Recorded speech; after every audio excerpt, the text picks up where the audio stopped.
One of the things that becomes very evident to us here, in particular from my experience when we have catastrophes, particularly in hurricanes, is that we all get a real jolt of adrenaline, right? And the first thing that happens when we get that jolt of adrenaline is we want to go and do something. We want to physically do something. And often the first thing that we forget to do is to communicate with each other and talk to each other and talk to the people for whom we work. We haven't done a very good job of that in this part of the world that I live in. I know, talking to my associates in the region here after the last hurricane just missed us, that the communication between the municipal governments, the state governments, and individuals living in these potential high impact areas was not very good before it happened, and was not very good after it happened while things were being cleaned up. Okay? And of course that doesn't lead to a very efficient or effective way of dealing with the crisis.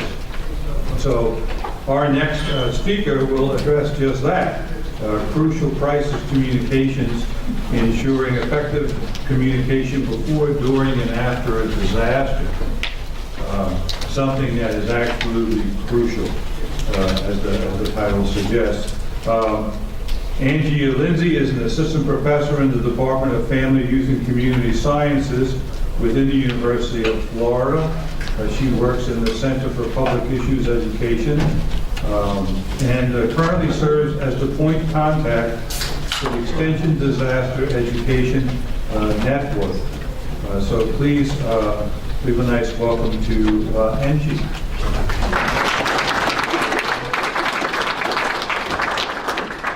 Thank you, Rob. I appreciate it. And thank you to Rob and Andrew for having me today.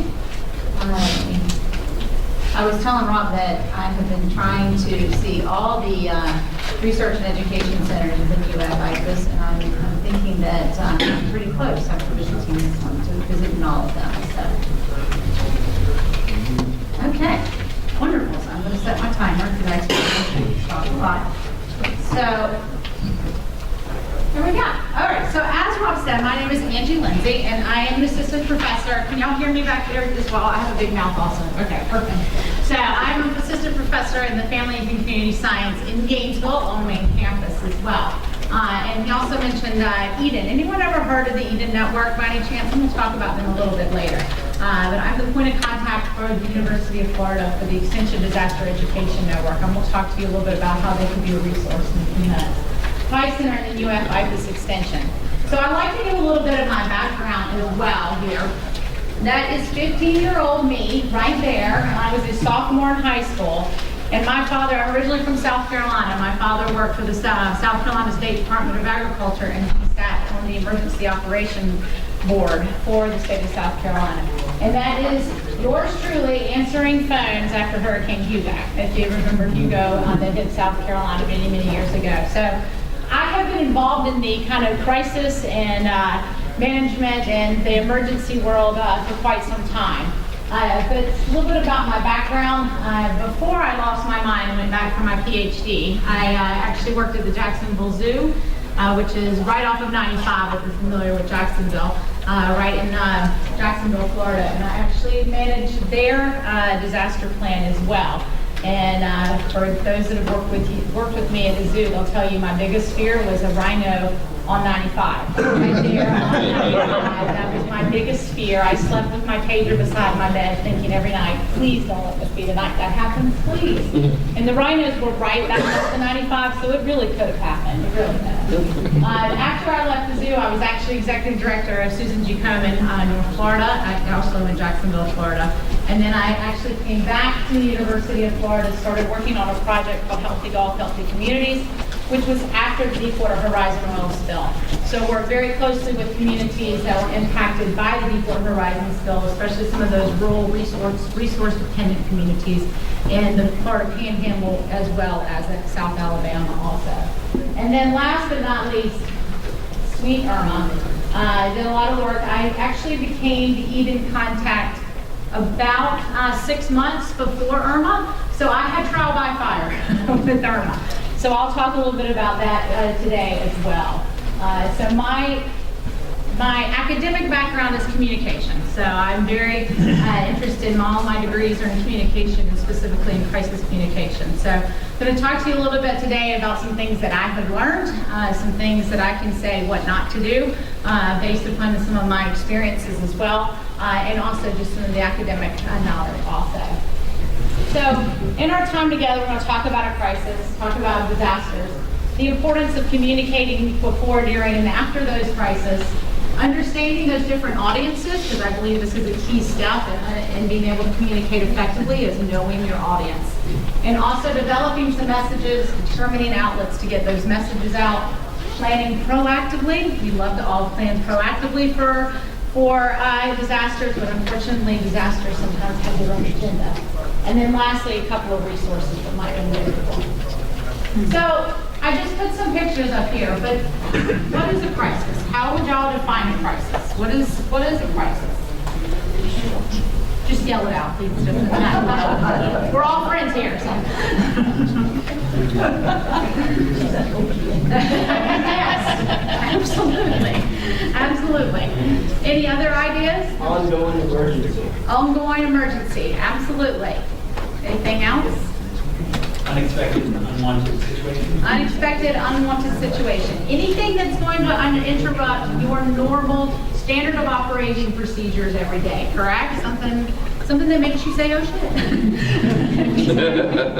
So just a couple of pictures here of some potential disasters also.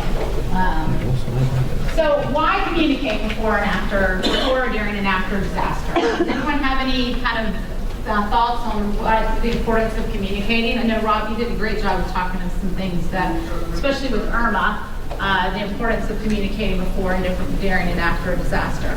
But especially before, developing some of those relationships and establishing some of that trust before a disaster can be really helpful. I'll give a really good example from Irma. Sorry, I'm going to use a lot of Irma examples and probably some zoo examples as well. But in working with some of the county extension agents here in Florida after Irma and talking to them about what are the lessons learned, what did you find out? Several of the county agents I work with said, you know what, I'm out there and I'm working side by side with somebody from Red Cross. And you know, if I had just called that person 3 weeks before and said, let's go to lunch, you know, we would have been able to go ahead and coordinate some of the efforts that we were having to do in distributing food or distributing ice, etc.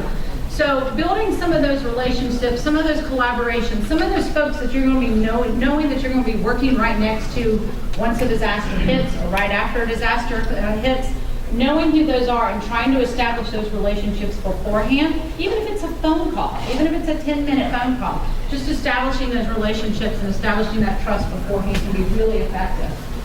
I mean, bottom line, when a disaster hits, audiences want as much information as possible, and they want it quickly. They want to be able to get it, which, especially for things like Irma and natural disasters, can be extremely frustrating because internet was down, cell service was down. I know in Gainesville, we were printing off fact sheets in Gainesville and driving them down to Collier County.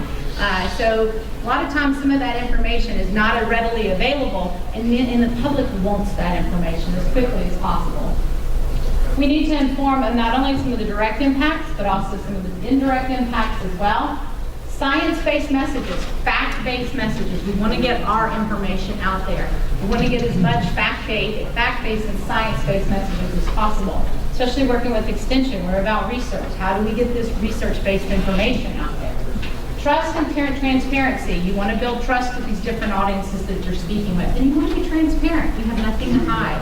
This is what we're trying to do. These are the messages that we're trying to get out.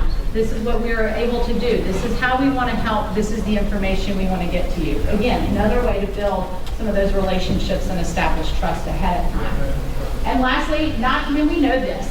How many times do we see examples of not communicating can lead to a loss of reputation, trust, goodwill, and/or resources.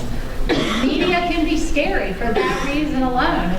I love this image right here. I feel like all those microphones coming at you would make me look like that as well. So a lot of times the media coming at you like this and not having some of this information done ahead of time can show not communicating, can lead to some of that lack of trust as well.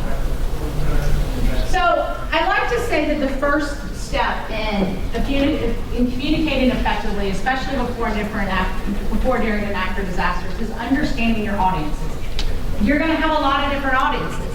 I know a lot of folks say it's the general public. Narrow it down a little bit more. Be specific. What part of the public? Are we talking to a specific region? Are we talking to a specific neighborhood? Are we talking to a specific age group, demographic? Very specific. General public is very broad. If you narrow it down a little bit to really understand who those audiences are, it's going to help you develop those messages to really key into those audiences later on. Again, who do you need to communicate with? Think about a disaster. When something happens, if something hits, who do you need to communicate with? Always think internally and externally as well. And I'm going to tell the story again. Learn from my bad example here. So when I was the executive director with Susan G. Cummings for the Cure, we had an issue with one of our grantees, and the media found out about it. It got resolved. I was very keyed in on talking with the media, making sure that they understood what was going on, etc. That it went on air that night at like 8 o'clock, and my cell phone started blowing up. Because what I had failed to do is, although I was communicating externally with the media, I had failed to let my board members know what had happened. Yes, y'all know, yes. So yes, big trouble, learn from my mistakes. Make sure you cover both internal and external audiences. It's sometimes hard for us in those crisis situations, going back to our little guy here, to think broadly, to think about, okay, who all do I need to talk to? But that's why in planning, and we'll talk about this in a few minutes, planning proactively, identify those audiences when the disaster is not looming, when something is not going to happen, when it's blue sky. I'm sure you all heard that term. When it's blue sky, identify those audiences. Think internally, think externally as well. Determine both primary and secondary audiences. Do you have audiences that you know are going to communicate with others? Think about some of those folks that maybe you don't communicate directly with, but you know some other folks may communicate with them. I'm going to give an example of the oil spill. So some of the nonprofits that we work with after the oil spill, they told us all of a sudden after the Deepwater Horizon oil spill, these are some of the nonprofits that provided services, they were needing to communicate with a different public that they're not familiar with communicating with. Some of them are communicating with middle class and such a little bit higher SES status group of folks. And so they're saying, we never communicated with those folks before. But our partner organization, we knew another organization in town did communicate very effectively with that audience. So we got our messages to that nonprofit and said, hey, can you push this information out for us? So those channels were not already established within that one nonprofit after a disaster, but they knew another organization that could reach that audience. So think about the channels of communication and how things are carried throughout. Do you need to reach a certain audience that maybe other folks are doing better at, and can they help push out your messages for you? So think about those primary and secondary audiences as well. Understand these audiences. How do they communicate? How do they like to receive information? What is important to them? What's the best way to communicate with them? When should you communicate with them? We do a great deal. Does everybody know where, does everyone know, or you may not know, where Apalachicola, Florida is? Right there in the Panhandle, yes. Love Apalachicola. If you get a chance, go visit Apalachicola. So we do a good bit of work in there after the oyster collapse in 2012. So one thing that we started talking with the oystermen and the seafood workers about was, how do we communicate with them? And so we had this grand plan of, we're going to use social media, we were going to use Facebook, and we're really going to get to them. And we got blank stares, like, are you crazy? No.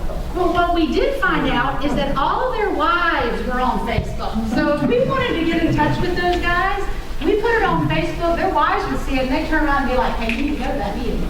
So it turned out to be very effective. It really did. But we wanted to talk to them independently. Heck no. They wouldn't even answer the phone most of the time, much less go on Facebook. So it was one thing of how trying to understand how best to communicate with a certain group of audience. So message development. Message development is extremely important. Once you understand your audience and once you know how best to communicate with them, what's salient with them, what's important to them, then it's time to maybe look at how do you develop key messages. And key messages, I think, are extremely important. When I worked at the Jacksonville Zoo, I was the public relations person, so I was the one that got the camera in front of her. Again, why is there a rhino on 95? You know, that's the biggest fear of mine. So as I was walking to do a soundbite or a video, I was constantly thinking of my key message. What is the key message that I want to say about this? What is the key message? What is going to be the soundbite? What's going to be on TV? How many of you have done an interview with the media or anyone, and you had a great interview, you said some wonderful things, and they took the 3 seconds of what you did not want them to say? I know I have. There you go. See, good. I'm glad I'm not alone. Where you watch the news and you're like, really? Out of all I've said, that's what you use for your soundbite? Really? So it's understanding to develop those key messages ahead of time. And I like to say, dress up your different key messages. So you have one way of saying it, but I hate to say the word spin because I know PR, but spin it. Make sure, put a different spin on it so that you're basically repeating the same thing over and over, but it just doesn't sound the exact same every time. So really think about some of these key messages. Now that you know about your audience, keep in mind their culture, the tradition that may impact how they interpret those key messages. So make sure that you understand that of your audience as you're developing some of these key messages. Address opposing views, because I can guarantee, especially if media is one of your audiences, media is going to ask about some of those opposing views. Have that ready to go. Be ready for that question. And also always keep the message full, contained, and conflict-free as you possibly can, which I know sometimes can be difficult in some of the work we do, but as much as possible. Again, think sound bites, what is things you want the audience to know, and not to get too much into media relations with this, but try to avoid no comment. Working with the media a good bit, as I did in my past life, I would say to them if they asked me something that I did not know the answer to, I would say, listen, I don't know that answer right now, but if you give me an hour, I will find out and I will give you a call back. 9 out of 10 times, I'm not going to say it didn't happen all the time, 9 out of 10 times they respected that. But I had to respect that they were on a deadline and needed to get back to them as quickly as possible as well. So some of these key messages, and thinking about disaster, during disasters and after disasters, some of these key messages you truly can develop beforehand. There are some things that you really can have on hand so that they're ready to go if something were to happen. These are your basic, like tell us about your organization. A lot of times the first times you talk to media are during disasters or right after disasters. So what do you want them to know about your organization? What is the mission? What do you do? What is your mission? What are you looking to do every day? How are you impacting the lives of the community that you're working with? So have some of those key messages already on hand so that when a disaster does happen, you can have those right on hand. You don't have to think about them. They're right there already. So getting your message out, and sometimes this can be very tricky. I mean, a lot of times when we think about crucial communication and during disasters, we think about media, just because that's how a lot of us get so much information during disasters. I know for us as Floridians, I think we were all tied to our TV, just like, well, I wonder where Irma's going to hit today, because we were never really sure where Irma was going to hit. So, but again, understanding who your audiences are, how they receive information, and think about your internal audiences. Think about those folks that you work with, those organizations that you work with. How are you going to communicate with them during a disaster? Great example, and I know Rob and Andrew can back me up on this one. So one of the things that we did within University of Florida and IFAS during Irma is one of our district extension directors set up the group me text. Have any of y'all used that group me where everybody texts in? Right. It is a great tool, but we had what, Rob, probably 600 people on that group me text? Yes. So In talking about lessons learned, some of the county agents were like, oh my gosh, I loved it. It was fantastic. It was the best thing I had. And some other folks were like, oh my gosh, I hated that thing. My phone kept blowing up. I was trying to get my family ready. I was trying to, I was trying to recover and my phone, and it kept getting text messages. So it was a way that we tried to internally communicate with each other, but it wasn't working for everyone. So that's one of the things as far as lessons learned with us, internally with University of Florida and IFAS, trying to understand some internal communication tools that we can use to effectively communicate with each other during and after a disaster. So just to keep that in mind, so not only trying to reach some of your external audiences, utilizing media, social media, TV, newspapers, some of the primary ways that we're familiar with. Think about some of those internal communication channels as well. Is it an email? Is it a listserv? Is it simply picking up a phone? Is it a conference call? For us with Irma, we had a daily conference call. So is it just as simple as being on the phone, quick text message? So try to establish some of those communication channels before disaster. So, and I'm not going to stay on this too long. I just wanted to go over a couple of things with working with the media. I'm sure a lot of you have gone through media relations classes and working with the media as well. So try to build relationships before a crisis. And some of this takes a little bit of homework. Who is covering information about your industry within the media? Who are those reporters that are talking with maybe your partners or talking with your collaborators? Who are those reporters that are interested in your industry? Contact them personally. Follow them on social media. Find out what their interests are. Try to establish a relationship with them beforehand. Understand where they get their stories and information from. Where do y'all think most reporters get their stories from and information from nowadays? So what did you say? Social media? Yes, they get them from social media. Whereas in my day, 10, 15 years ago when I started working in PR, they got them from news releases, they got them from media alerts. But now everything is so much quicker than it is. They're getting their information from tweets, from what they've seen on Instagrams and what they've seen on Facebook. So try to understand where they're getting their information from as well. So when you're working with the media, especially if you're working with visual media, meaning your newspapers, your TV, think about visuals, because they're going to want to know. They're going to love to come out and do this story. Think about a great visual for them to see. Can you take them somewhere so they have a great backdrop? Can you show them the damage? Can you show them the impact? So they would be very appreciative if they didn't have to think about that and you were able to set that up for them. Understandable terms, try to avoid no jargon, acronyms, we all love our acronyms, scientific terms, and communication points. Try to keep it as simple as possible in non-jargon terms. Again, think of that soundbite type. Interviews with media are opportunities. I know, it's an opportunity. Think about it like that, but it really is. It's a way for you to get your information out there, a way for you to get your fact studies out there, as well as your science-based information out there also. Understand their deadlines. Media nowadays, they pick up the phone and they call, and they leave a message, and the first person that calls them back, guess what? That's who they're going to go with a lot of times. Because they are on a deadline in an hour, or they are on a deadline in 2 hours. So usually that deadline is that day. So calling them back the next day, that's a done deal. That story is done, I'm over now. So keep that in mind. They usually are very fast to get things done. Anticipate some of those tough questions, going back to try to develop some of those messages beforehand. I used to get calls from the media for different reasons, especially when I worked at the zoo. I used to take a minute before I called them back and what are they going to want to know? And I tried to sit down and write a couple of messages. Took a couple of minutes, write down what they're going to want to know, so that when it was asked, I had something to reference pretty quickly, so I didn't get flustered or anything. And lastly, become a dependable and credible source for them, because they are looking for somebody that, if something happens, they can call you and say, hey Rob, can you help me out with this? They're going to really appreciate having an incredible source for them as well. So when talking about, especially crisis communication, we always talk about proactive versus reactive.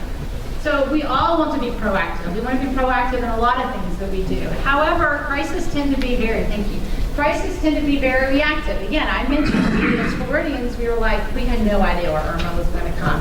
And we don't know when disasters are going to hit a lot of times. In the natural disasters, we usually get some sort of warning or some sort of watch, but that's not always the case. Sometimes they are reactionary just by their nature, and we have to be flexible, and we have to be somewhat as prepared as possible. A lot of times you have to be reactionary. But there are some things that we can do proactively as well. And that proactive is what makes us crisis prepared versus crisis prone. No one wants to be caught with not being in the least bit prepared at all. So plan for the worst and hope for the best. When I was at the zoo, I had a monthly meeting with the animal staff where we sat down and we really thought of worst case scenarios. They called it Angie's gloom and doom meeting. And I mean, it was Angie's gloom and doom meeting. I had them think of the most horrible things that could happen beyond the Rhino 195. And basically what kind of messages would we develop if some of these things happen. And a lot of times they were like, oh my gosh, that will never happen. But it was a good exercise for us to go through to say, but what if it does? I mean, what if it truly does? So having those messages beforehand, making sure that my animal staff was prepared with those messages was really important and very helpful. Try to develop a crisis management and crisis communication team. A lot of times these are the same folks. Maybe it's 2 or 3 folks in your organization that really work within, that are helping develop a crisis management plan, which I'll get to very quickly, and a crisis communication team. Who is going to manage the media if something happens? Who's going to be your spokesperson? Identify some of these things ahead of time. Environmental scanning. What is on the horizon? What is out there? What is possibly going on within your industry? What's possibly going on within the media that could turn into a disaster feed? I always think when you think of issues and crisis and issues and disasters, so is it the chicken or the egg? Does the issue become the crisis, or does the disaster later become the issue? I think it's both. I think understanding some things that are on the horizon that could be potential crisis for your organization is very important to understand that. And again, my course means the doing good meetings. And then lastly, networking and utilizing some of your existing networks. Some of those folks that you collaborate with, some of your partners, have you seen them effectively communicate? Have you seen them do a really good job during disaster? Ask them for some of their resources. Ask them for some of their BMPs, some of the best management practices.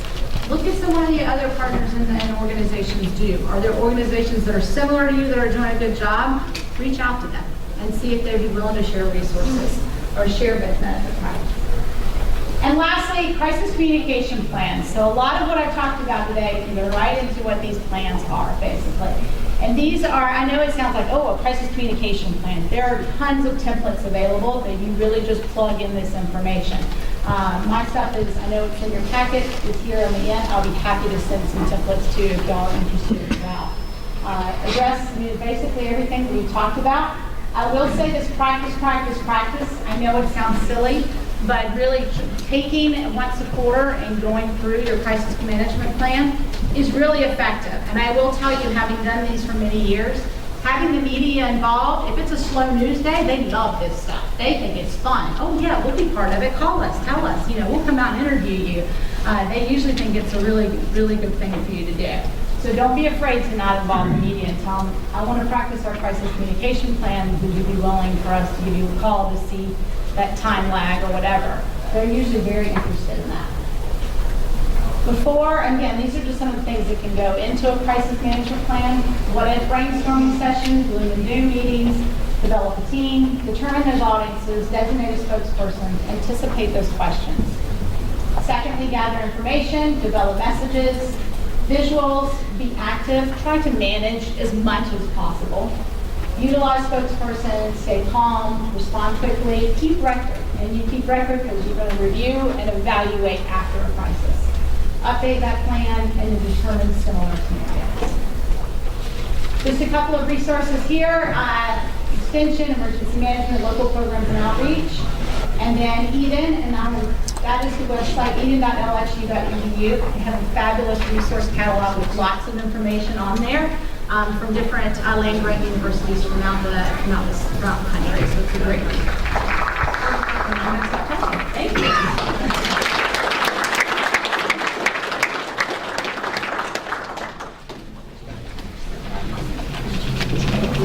Folks, we're going to take a 30-minute break. We've all had lunch and then sat back down. I guess everybody